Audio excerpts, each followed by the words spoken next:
Tienes apagado el micrófono. Gracias, Francisco. Muy buenas tardes a todos. Les damos la bienvenida a este evento del lanzamiento del libro Juntas Directivas Eje del Gobierno Corporativo. Yo soy Juan Pablo Soto, vicedecano de Relaciones Corporativas de la Facultad de Administración en la Universidad de los Andes. Y la verdad es que estamos muy contentos de poder hacer el lanzamiento de este libro. Para nosotros, dentro de la facultad, todo el tema de juntas directivas y gobiernos corporativos es uno de nuestros ejes centrales de desarrollo. Llevamos, de hecho, más de 15 años con todo el curso de juntas directivas, donde tenemos más de 550 egresados en ese curso dentro de la facultad. Pero no es solo eso, sino que desde los inicios de la misma facultad nosotros siempre hemos estado muy involucrados con las empresas, casi que nacimos con las organizaciones. Y en estos momentos, además, digamos, de crisis en los que nos encontramos ahora, son momentos muy importantes donde el liderazgo de las juntas directivas y un buen gobierno corporativo son clave y son decisivos para poder impulsar el desarrollo de lo que viene hacia futuro. En este espacio vamos a tener dos partes. En la primera parte, el doctor Luis Fernando Alarcón Mantilla, enseguida lo voy a presentar, nos va a hacer una breve presentación del libro. Y posteriormente, pues tendremos un conversatorio entre precisamente dos de sus autores, el doctor Francisco Azuero, el doctor Fidel Cuellar y también el doctor Luis Fernando Alarcón. Y vamos en este sentido a poder conocer a fondo lo que hay en este libro y entender la importancia que efectivamente representa para todos nosotros. Entonces, sin más preámbulos, quiero iniciar la sesión presentando al doctor Luis Fernando Alarcón Mantilla. El doctor Luis Fernando es ingeniero civil de la Universidad de los Andes. Además, hizo un estudio de posgrado en economía aquí mismo en la Universidad de los Andes y un Master of Science en ingeniería civil del MIT, del Instituto Tecnológico de Massachusetts, entre otros estudios que ha tenido. Fue gerente general de Interconexión Eléctrica S.A., presidente de Asofondos, presidente de la Flota Mercante Gran Colombiana, ministro de Hacienda y director ejecutivo del Banco Interamericano de Desarrollo. Ha sido miembro de diferentes juntas directivas, incluyendo Avianca, Banco de Bogotá, Bolsa de Valores de Colombia, ISA, Bavaria, Caracol, Café Salud, Valores Bavaria y Caracol Televisión. También de la Junta del Grupo de Inversiones Suramericano. Es en este momento el presidente de la Junta Directiva de Almacenes Éxito y también miembro de la Junta Directiva de Enquesa, Frontera Energy, Fundación Plan y miembro del Consejo Superior de la Universidad de los Andes. Doctor Luis Fernando, muchísimas gracias por aceptarnos esta invitación y por estar aquí con nosotros. Entonces, tiene usted la palabra. Bueno, muchas gracias, Juan Pablo. Un saludo muy especial a todos quienes están conectados y a Fidel, a Francisco. Agradezco mucho de verdad la invitación a participar en la presentación de este libro, que yo creo es un aporte bien importante, un esfuerzo valioso de la Universidad y de Ediciones Lianes. Y es que este tema del gobierno corporativo y del rol de las juntas directivas ha adquirido una importancia muy grande y cada vez creciente. Yo diría que por lo menos durante los últimos 20 años. Yo me atrevería a decir que el tema del gobierno corporativo empezó a tomar importancia en el país a raíz de la aparición y de la consolidación de nuestros inversionistas institucionales más importantes, los fondos de pensiones. Y es así como en el año 2001, la Superintendencia de Valores, en ese momento el superintendente era Jorge Gabriel Taboada, expidió la resolución 275 de mayo de ese año, donde dijo una cosita muy sencilla. Dijo, las compañías que aspiren a recibir las inversiones de los fondos de pensiones deberán cumplir con unos determinados estándares de gobierno corporativo que a su vez deben estar compilados en unos códigos de gobierno corporativo. Fue la primera vez que en el país formalmente se empezó a hablar del tema con posterioridad y como todos sabemos ha ido evolucionando. Ha habido un papel bien importante de organismos internacionales, de la superintendencia financiera, de la bolsa de valores, para llegar a lo que hoy en día conocemos como los códigos país, que han sido o deben ser seriamente tomados por los emisores de valores, que deben diligenciarse todos los años y donde debe hacerse una revelación de las prácticas de gobierno corporativo. Entonces, sin lugar a dudas, es un tema de la mayor importancia que cada día, además, adquirirá más importancia en la medida en que, como seguramente todos conocemos, se han establecido unos nuevos estándares a nivel internacional por parte de los inversionistas institucionales internacionales en lo que se conocen como las prácticas ESG, Environmental, Social and Governance. Y cada vez más esos inversionistas institucionales han ido apretando las tuercas y señalando que aquellas compañías que aspiren a recibir sus inversiones deberán cumplir con determinados estándares en esta materia, donde, como digo, el governance es uno de los temas más importantes y que cada día, sin duda, adquirirá mayor y mayor importancia. Bueno, como se nos señalaba por parte de Juan Pablo al comienzo, yo entiendo que los materiales que se nos están presentando en este libro recogen la experiencia de sus autores durante todos estos años como profesores de la universidad, ayudando en la formación de directores para las compañías a través de cursos de formación no conducentes a título, pero sí conducentes a desarrollar las capacidades de sus asistentes. Como nos decía Juan Pablo, ya son 500 y pico de personas que han recibido esta formación y toda esta experiencia, este acervo de conocimiento de los autores es lo que pienso yo se trata de compilar en esta obra, que por lo demás, pienso yo, toca los temas más relevantes a través de sus distintos capítulos. Yo pues señalaría que los capítulos que aquí se traen en el libro incluyen, por supuesto, los conceptos básicos de gobierno corporativo, que es como el comienzo de todo, capítulo preparado por Fidel, el capítulo sobre orientaciones para el mejor funcionamiento de la junta directiva, con orientaciones pues mucho más prácticas, capítulo preparado por Francisco.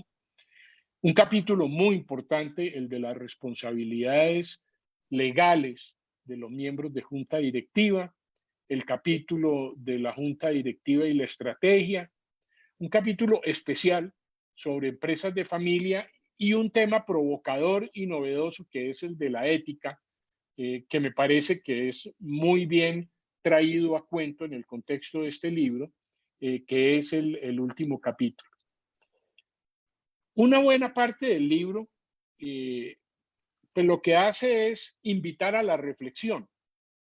Pone sobre la mesa temas con distintos enfoques, con distintos razonamientos que de alguna manera invitan al lector a plantearse problemas, dilemas que son típicos en el funcionamiento de una junta directiva.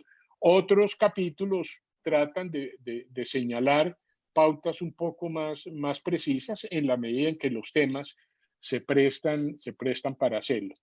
Pero lo que es cierto y en varios de los capítulos se señala en el libro, es que este no es un tema sobre el cual uno pueda tener un recetario muy preciso. La verdad, cada compañía es distinta, su estructura de propiedad, el sector en el cual actúa, la cultura de la organización, el tamaño, en fin, son muchas las características que hacen que cada empresa sea un mundo aparte y que en consecuencia la forma como se conduce, cómo se maneja, cómo se dirige y cómo se gobierna tenga unos matices muy particulares. Pero hay principios generales que son los que se trata de relevar en este libro, que deben ser el hilo conductor para unas buenas prácticas en cualquier sector.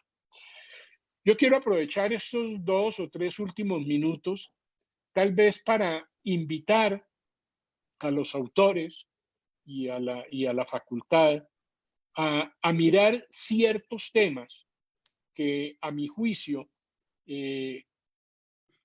digamos, ameritan desarrollos posteriores en el país, tanto a nivel normativo como a nivel de prácticas y que posiblemente pueden constituir incluso temas de trabajo y de investigación por parte de los académicos.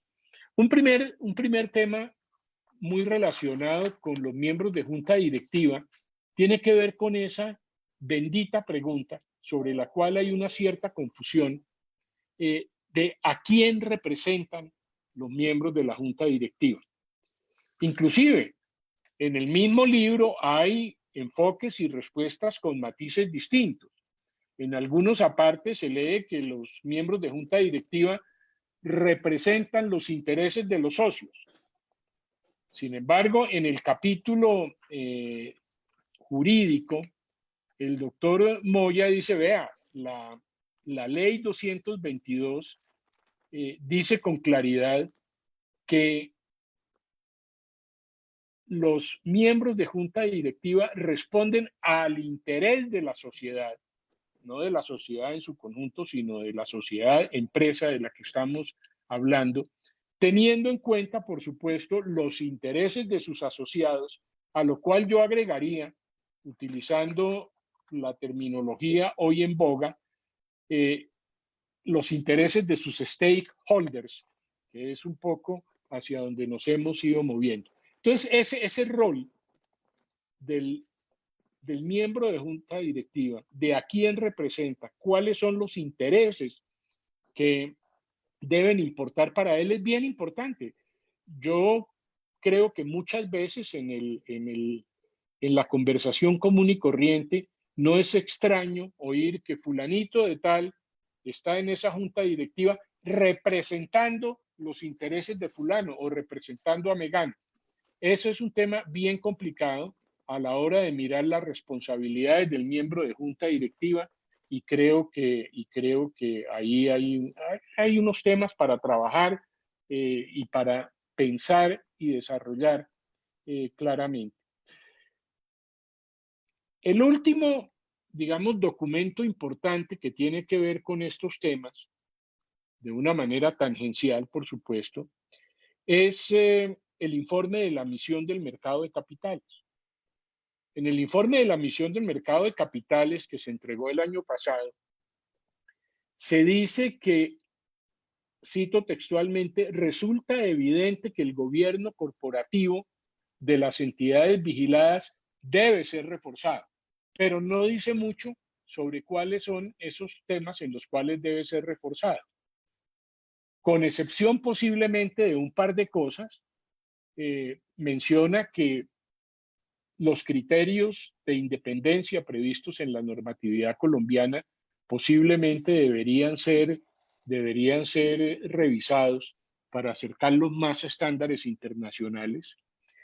Y un tema en el cual sí hace énfasis muy específicamente y que para mí es uno de los temas medulares no resueltos en Colombia en el tema del gobierno corporativo, que es todo lo que tiene que ver con el manejo de conflictos de interés y transacciones entre partes relacionadas.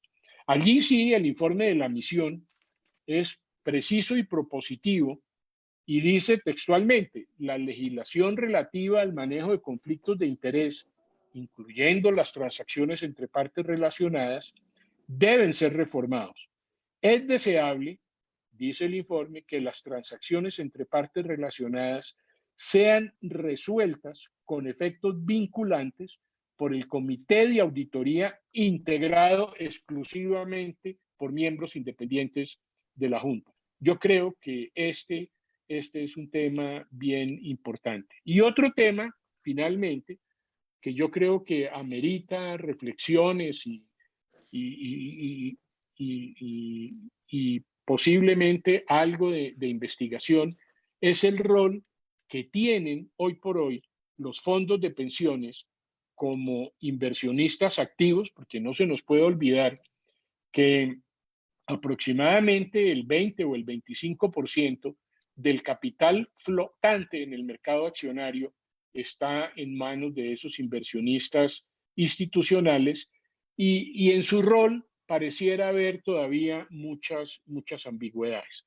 Yo entonces hago esos comentarios pues un poco casi que a título provocador y propositivo para invitar a la academia a pensar en ello. Y como se me acabó el tiempo, entonces aquí termino de nuevo felicitando a los autores. Creo que hicieron un gran trabajo, creo que el aporte es tremendamente valioso y creo que disponer ya de este libro va a facilitar mucho el trabajo con sus alumnos en los distintos cursos que ofrece la facultad. Muchas gracias a todos. Muchísimas gracias, doctor Luis Fernando, por esta buena descripción y además por estas motivaciones y estos retos que nos deja de cara, digamos, al futuro de los estudios que se pueden hacer en todo este tema de gobierno corporativo. Quisiera en este momento presentar a dos de los autores del libro para que juntos podamos hacer pues un conversatorio en esta segunda parte de este lanzamiento. Entonces, quisiera presentarles al doctor Fidel Cuellar, el Humberto Cuellar. Él es director de la empresa Economía y Empresa, ¿no? Que es una empresa que se dedica a la consultoría precisamente de gobierno corporativo. Nos ha ayudado dentro de la facultad y dentro de justamente este programa de juntas directivas en la coordinación y como profesor del programa durante pues, los 15 años de historia que tiene el programa, pero además ha sido asesor de gerencia y director de planeación de la Federación Nacional de Cafeteros. Él es egresado, economista de la Universidad Nacional de Colombia y tiene programas de posgrado en la Universidad de La Sabana y también con nosotros en la Universidad de los Andes. Ha sido también pues asesor de múltiples organizaciones. Doctor Fidel, muy buenas tardes. Bienvenido a este lanzamiento. Muchísimas gracias, vicedecano. Muchas gracias también al doctor Luis Fernando por esa estupenda introducción y gran síntesis de lo que él vio en el libro. Y quiero comenzar brevemente por decir que sí, que es cierto, el hecho afortunado de poder haber trabajado con cientos de miembros de junta, gerentes, ejecutivos y consultores y de grupos empresariales y de empresas del Estado, nos ha permitido madurar los conceptos de una literatura que crece todos los días, ver qué es realmente pertinente aplicable y qué hay de fondo en esta problemática del gobierno corporativo. ¿De dónde surgen los conflictos societarios de acuerdo con las estructuras de propiedad? ¿Quiénes son los que realmente poseen las empresas? ¿Quiénes son los que mandan a la hora de la verdad en las empresas? ¿Y a dónde va la plata? Es decir, lo que llaman en gobierno corporativo la destinación final de los flujos de caja, directa o indirectamente, cómo se dan. Yo creo que, digamos, para comenzar, ahí hay un tema riquísimo y de ese tema se desprende la estructura de los capítulos que enumeró el doctor Luis Fernando. Para comenzar, quería simplemente destacar eso y un concepto central del cual se desprenden muchos, que es que el gobierno corporativo es el sistema de poder, pero va mucho más allá de la relación entre los distintos grupos de interés propietarios y no propietarios que participan en una empresa. Es un sistema de poder con propósito, orientado a un fin dominante. Ese fin dominante es que las relaciones de poder permitan tomar decisiones que generen valor sin abusar de nadie. Esa discusión inicial enriquece mucho los perspectivas, incluso de algunos de los temas que proponía Luis Fernando, como temas que se van a tener que desarrollar cada vez más. Gracias. Muchas gracias, doctor Fiel. Quise dejar en el último momento al doctor Francisco Azuero, y es porque tal vez fue la persona que se echó encima el hombro de la preparación precisamente de todo este libro que hoy podemos tener todos nosotros. El profesor Francisco es profesor asociado de la Facultad de Administración del área de finanzas. Él tiene un pregrado en economía en la Universidad Nacional y tiene un diploma de estudios de profundización en la Universidad de Sorbona en Francia. También es doctor en ciencias económicas, también de la Universidad de Sorbona en Francia. Creo que me podría extender un montón resaltando pues toda la experiencia que tiene en diferentes áreas, no solamente dentro de la academia, sino también en toda su experiencia a nivel empresarial e incluso a nivel público. Podría resaltar unas cuantas: presidente ejecutivo de la Confederación de Cooperativas de Colombia, director del Fondo de Garantía de Instituciones Financieras, viceministro de Finanzas y Crédito Público, bueno, entre muchas otras funciones, y además ha sido miembro de múltiples juntas directivas. Francisco, tú te echaste al hombro precisamente, como decía, la preparación, la organización y este libro, pues digamos hoy que estamos lanzando y que estamos celebrando, digamos, la publicación del mismo, en un trabajo pues colectivo con muchos de los profesores de la facultad y los que nos han acompañado, pero sin lugar a duda, pues tú fuiste el líder y artífice de que el libro hoy lo tengamos en nuestras manos. Entonces, pues bueno, buenas tardes y gracias también por estar aquí en este momento. Muchas gracias, Juan Pablo. No, yo primero que todo quiero pues agradecer a Luis Fernando por su generosa presentación. Hemos tomado atenta nota de sus sugerencias para posteriores reflexiones y posteriores trabajos.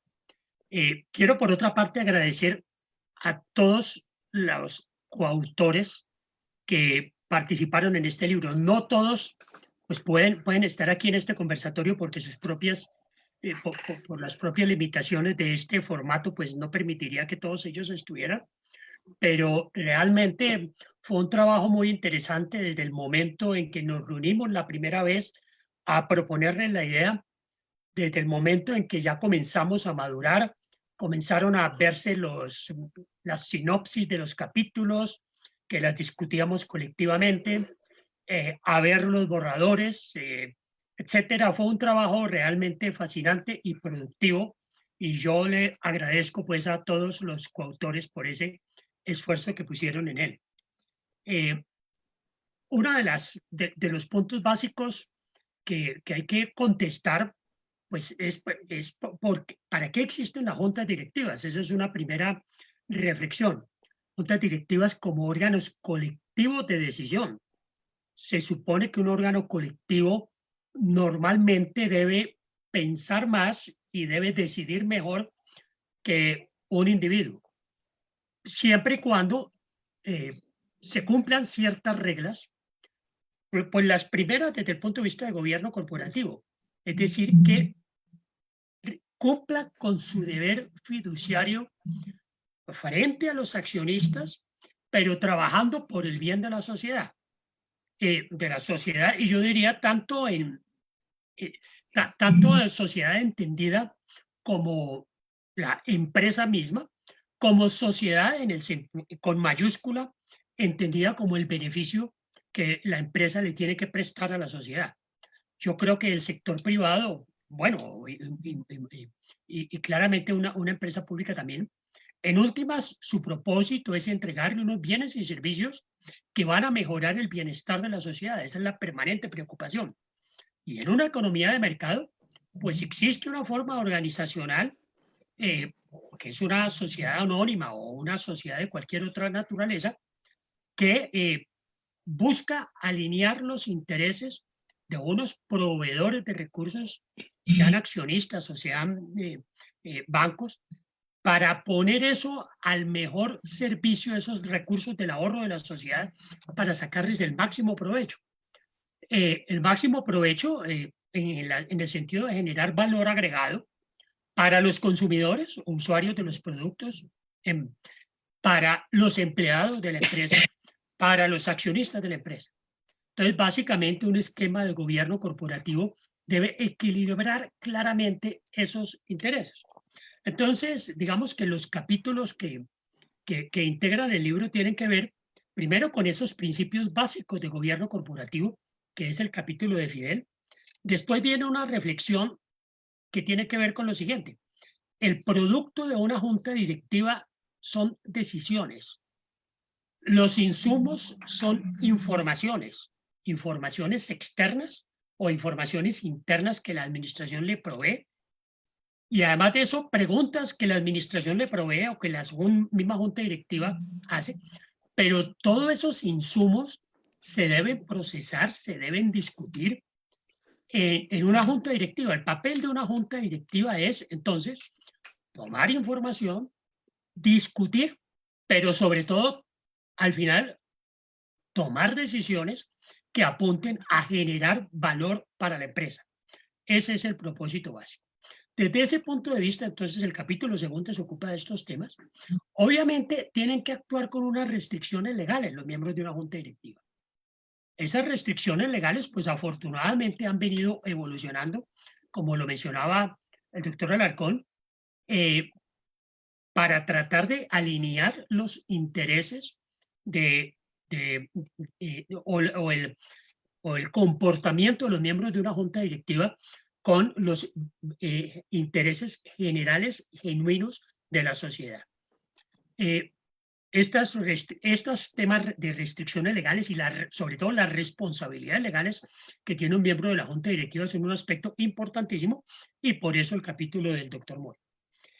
Por el otro lado, el papel de la estrategia en una junta directiva, ese es un capítulo que lo trabajó el doctor Sergio Cernat, y es importantísimo porque hay que recordar el papel clave que tiene una junta directiva en la definición y el seguimiento de la estrategia de la organización.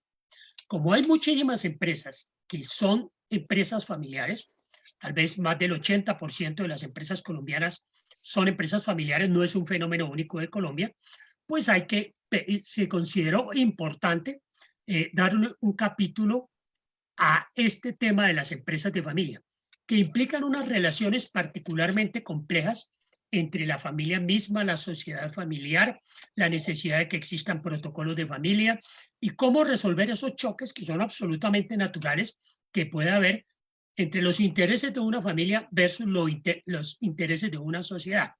desde ese punto de vista, el capítulo de Luis Ernesto Romero es muy útil en ese propósito.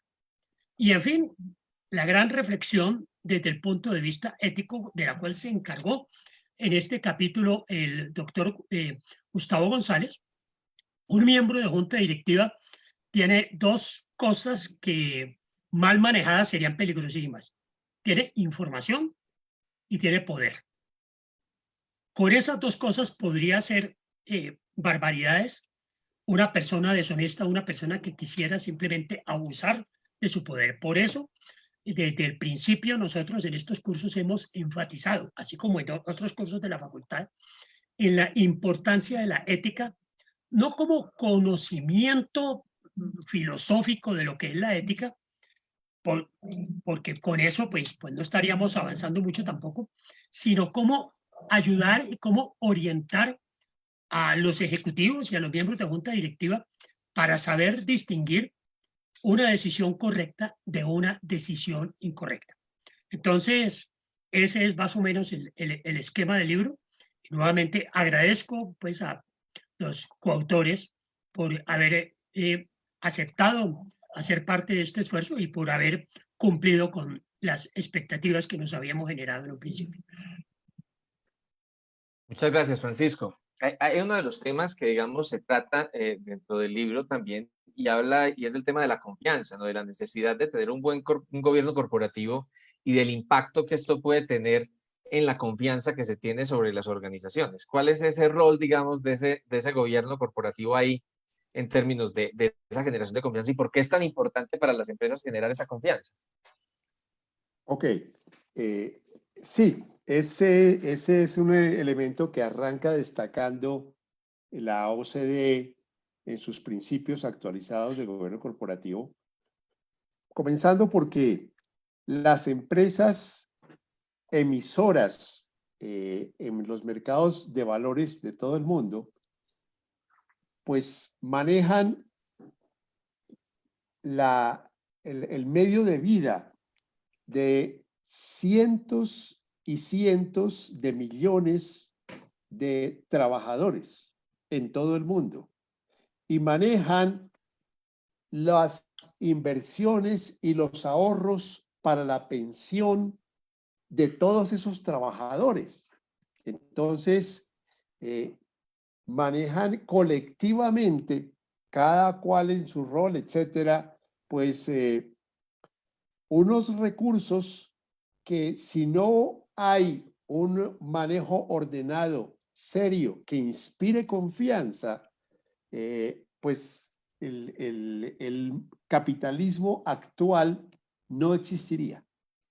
El capitalismo actual existe solamente sobre la base de que sea posible responder a esa confianza.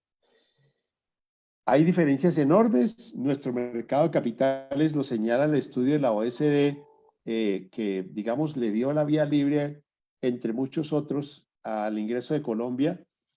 Destaca que tenemos un mercado de capitales que tiene una liquidez comparativamente muy pequeña frente a otros países miembros de esa organización, que es muy concentrado, donde, digamos, la participación no de los grandes grupos empresariales es dominante.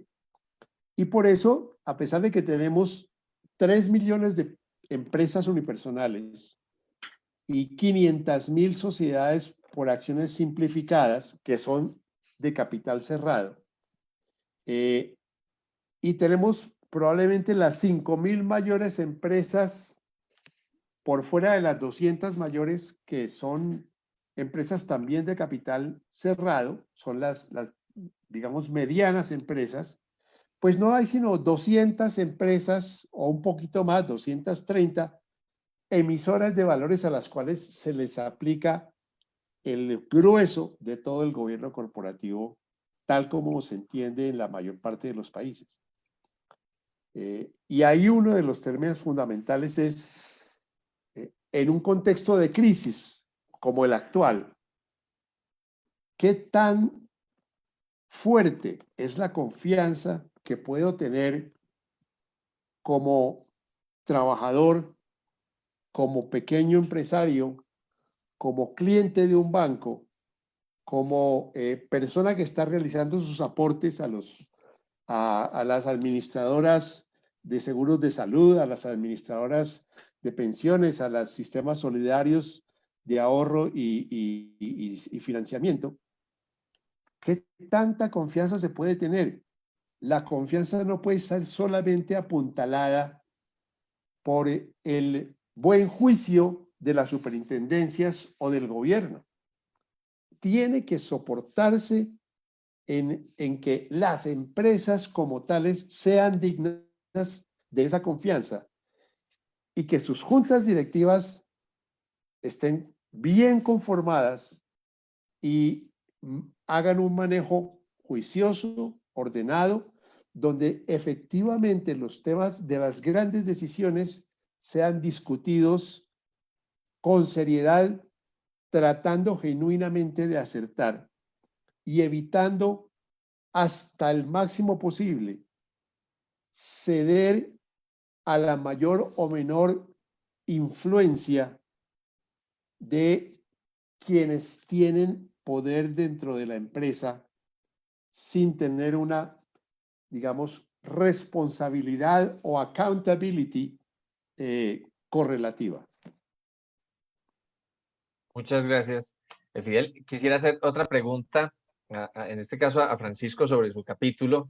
Y es que tú ahí nos hablas de la conformación precisamente de las juntas, como nos mencionaba ahorita, con lo importante que esto es, como nos decía Fidel ahorita, y nos hablas de que hay que planear esa conformación de la junta, que hay que buscar esas capacidades. Y de hecho en tu capítulo se ven unos tips y unas recomendaciones bastante buenas frente al funcionamiento, incluso a la operación de lo que es la junta directiva, para poder tener éxito en la toma de decisiones y en lo que se debe hacer. ¿Tú quisieras resaltarnos uno o dos de esos elementos principales que una junta directiva debe tener en cuenta y debe aplicar a la hora de poder hacer esa buena conformación del equipo de junta directiva, así anticipándonos un poco como abrebocas hacia lo que viene en el libro? Sí, sí, y particularmente me referiría entonces fundamentalmente a la composición misma de la junta. Pensemos en lo absurdo que sería una junta que fuera solamente de financieros, sin mayor conocimiento de las características comerciales del negocio, por ejemplo. Esa junta, la posibilidad que tiene de aportar es muy poca. Entonces, un punto de partida es que quienes van a nominar a los miembros de junta deben hacer un esfuerzo por establecer un adecuado perfil, primero unas condiciones generales que todo el mundo debe cumplir, digamos, desde el punto de vista ético, es algo que es absolutamente relevante y no negociable, pero también una combinación adecuada de habilidades y de conocimientos en términos financieros, en términos comerciales, de pronto en términos tecnológicos, jurídicos, etcétera.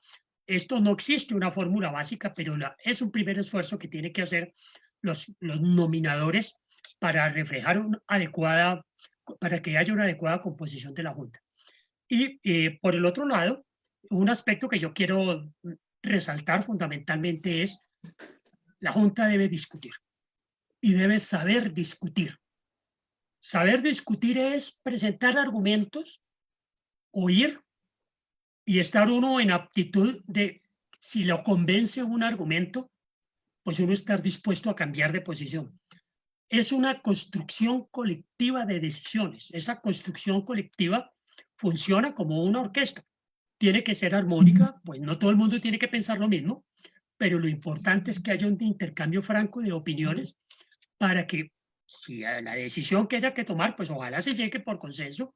Si no hay posibilidades de consenso, entonces por mayoría, pero sobre la base de una adecuada información y una adecuada discusión. Estos serían como los dos puntos que yo quisiera señalar con relación a este capítulo. Muchas gracias, Francisco. Como el tiempo es breve, el que nos queda, voy a dar lugar a unas preguntas que nos están haciendo por el chat y ahí posiblemente también le damos el espacio al doctor Luis Fernando para que también nos dé su opinión sobre esto. Guillermo González Roballo nos está preguntando, o nos dice, ¿existe la mala práctica por parte de algunos miembros de las juntas directivas o consejos de administración de coadministrar, al no dejar ejercer su rol al administrador, gerente o director? Entonces, la pregunta que nos hace es, ¿qué se puede hacer en esos casos, digamos? ¿Cómo, o qué recomendaciones hay para la Junta? ¿Cómo debe permitirlo? No sé quién quiere comenzar a contestar. De pronto, el doctor Luis Fernando también desde su experiencia nos quiere Bueno, comentar algo. pues yo pienso, Juan Pablo, que a veces existe esa tentación y, y digamos, sobre todo cuando hay una participación grande en la Junta de los accionistas grandes de la compañía, esa tentación se magnifica. Ellos quieren meterse en todo tipo de decisiones, inclusive los que le corresponden a la gerencia. Lo único que uno puede decir es, vea, normalmente esos intentos son muy negativos, destruyen valor, no permiten que cada uno ejerza su rol y sobre todo hacen muy difícil para la gerencia llevar el día a día de la compañía, manejarla y administrarla. Eso se vuelve pues fuente de unos conflictos espantosos. Ujú. Entonces, sí, Fidel, Francisco, ¿quieren agregar algo también sobre? No, eso está claro. No, yo creo que es Está claro. suficiente con la Muy bien. reflexión que ha hecho el doctor Luis Fernando. Si la coadministración termina haciendo daño, yo creo que una manera de evitar eso es establecer unas reglas claras, unas pautas claras de comportamiento para los miembros de junta. El miembro de junta no puede dar órdenes o instrucciones a una administración por fuera de la junta directiva. Ese es uno de los principios básicos y no puede romper las cadenas de mando al interior de la organización, porque si no, pues ya viene un desastre completo. Y claro, y ahí hay un tema a veces, y una de las recomendaciones que de hecho en uno de estos días, en uno de los foros trabajando el tema de juntas directivas se nos daba, era precisamente no, que incluso los accionistas sepan entender cuándo están actuando como accionistas y cuándo están actuando dentro de su rol en la junta directiva, tratar de independizar los roles, aunque eso es muy difícil, digamos, a la práctica, sobre todo en las empresas pequeñas y medianas, pero que es una de esas buenas prácticas y además no interferir, como tú dices, Francisco, pues, en dar órdenes directas o algo así, Déjame, ¿no? Juan Pablo, Sí, agrego algo. claro. Muchas veces, digamos, el accionista grande es miembro de la junta y es presidente de la junta directiva. Ujú, Como por definición el presidente de la junta directiva es el canal de comunicación entre la junta y el ejecutivo principal de la empresa, entonces a veces ese rol se distorsiona y ese presidente de la junta quiere volverse un coadministrador que le respira en la nuca al gerente todos los días metiéndose en el manejo de los temas que no le corresponden. ujú. Sí, es un tema que hay que cuidar para garantizar ese buen gobierno, ¿no? Ay, quisiera dar Simplemente lugar a otras preguntas. Así, bien. un último punto para afianzar el comentario. Hay numerosos documentos, papers, que analizan la relación principal agente de propietarios, junta y administración del gerente general, el presidente, y plantean que la iniciativa de las principales decisiones le corresponde a la gerencia. La lleva a la junta directiva, la propone, la justifica, se debate y la junta hace la decisión de aprobar, modificar o improbar las propuestas que lleva la administración. Pero no es función de la junta porque de suyo está en un papel de inferioridad en materia de información estructurada. La junta se reúne una vez por mes y el administrador está ya todos los días. Entonces, esa diferencia hace que si la junta se pone a hacer iniciativas, es más probable que se equivoque. Muchas gracias. Pues bien, nos dicen que ya nos queda solo tiempo para una pregunta más. Entonces voy a pasar a mostrarla. Aquí nos pregunta Martín Jaramillo, ¿cuál es la responsabilidad de la junta en empresas que pueden generar costos para la sociedad. Por ejemplo, nos ponen el ejemplo de cigarrillos, por ejemplo, pero bueno, pueden ser muchos otros ejemplos. ¿Cuál es esa responsabilidad de la junta en este tipo de empresas? No sé quién se quiere animar a contestar. Bueno, de pronto, a ver, partamos de la base de que la producción de cigarrillos, como la producción de licores, es una actividad legal. Ujú. Y si es una, pues la sociedad lo ha querido así. Y yo, pues a mí me parecería absurdo que se pasaran a prohibir ese tipo de actividades. Ya estamos sufriendo bastante con otras prohibiciones como para pensar en extender eso. Dicho esto, pues yo le diría a un miembro de junta, usted métase en una empresa que comparta los valores suyos.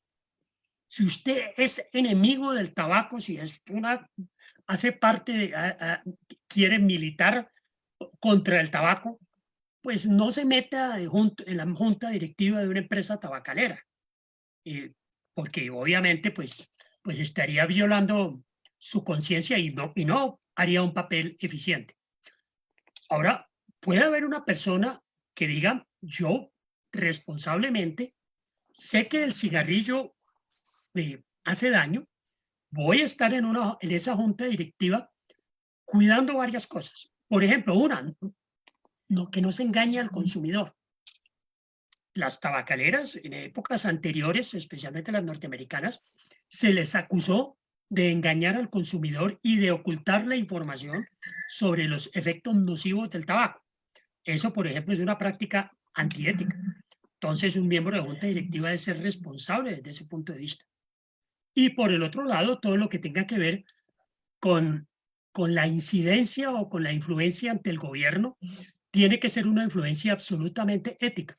Hay un lobby que es responsable, que es legítimo, y hay otro lobby que es absolutamente, que ya tiene que ver es con la corrupción.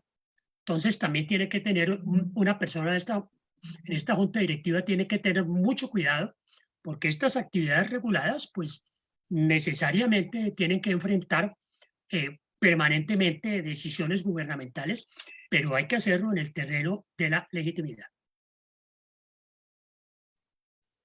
Comparto totalmente lo dicho por Pacho. Me parece que la respuesta es muy clara y contundente. Muchas gracias, Luis. Perfecto.